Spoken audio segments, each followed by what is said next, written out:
मैं पूछना चाहता हूं, मैं इस समय एक चलन देख रहा हूं, तमाम मौलवी और मौलाना इस समय एक बयान दे रहे हैं, कह रहे हैं गाय को राष्ट्रीय पशु घोषित करो। अबे हमने कहा कि गौ हमारी माता है, जन्म जन्मांतर का नाता है।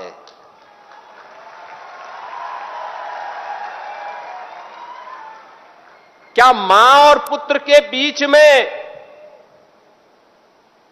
कुछ घोषित करने की आवश्यकता पड़ती है क्या? क्या किसी पुत्र को बताने की आवश्यकता पड़ती है कि तुम्हारी मां है, इसका सम्मान करो? ये हमारे संस्कार हैं। हमने अपनी मां के बारे में जो सम्मान का भाव रखते हैं वह भी, और हमने गाय को माता माना है, तो गाय तो हमारे लिए माता है, वो पशु नहीं। पशु तुम्हारी बुद्धि है जो तुम हमारी गौ माता को पशु बोलते हो। तुम्हारी सोच पशुवत है जो तुम गौ माता को पशु बोल रहे हो, और तुम्हारा ये दोगलापन है कि जो एक और गौकसी को प्रश्रय देते हो। मैं देख रहा था बकरीद में तमाम उनके चेले चपाटे अपने सोशल मीडिया हैंडल पर बकर ईद पर गौ माता का चित्र दिखा करके कह रहे थे कि बकर ईद की बधाई दे रहे थे।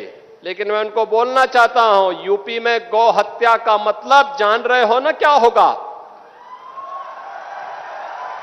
वो जान रहे हो?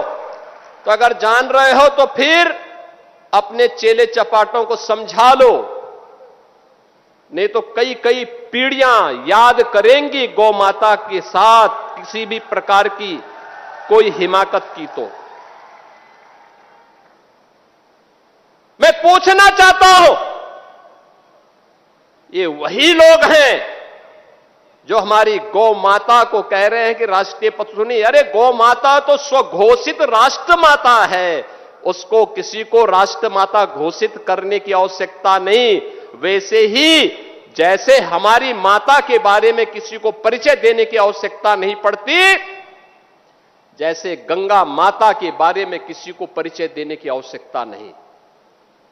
हम सब गंगा माता की आरती करते हैं, गंगा पूजा करते हैं, अपने साथ गंगा पुत्र जोड़ करके अपने को सम्मानित महसूस करते हैं।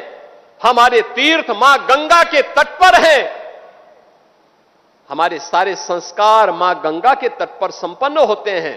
क्या कोई हमें बताएगा कि गंगा हमारी माता है? ये स्वतः स्फूर्त घोषित है, किसी आक्रांता कोई बताने की आवश्यकता नहीं। ये हमारे संस्कार हैं। हमने गौ को माता माना है, हमने गंगा को माता माना है।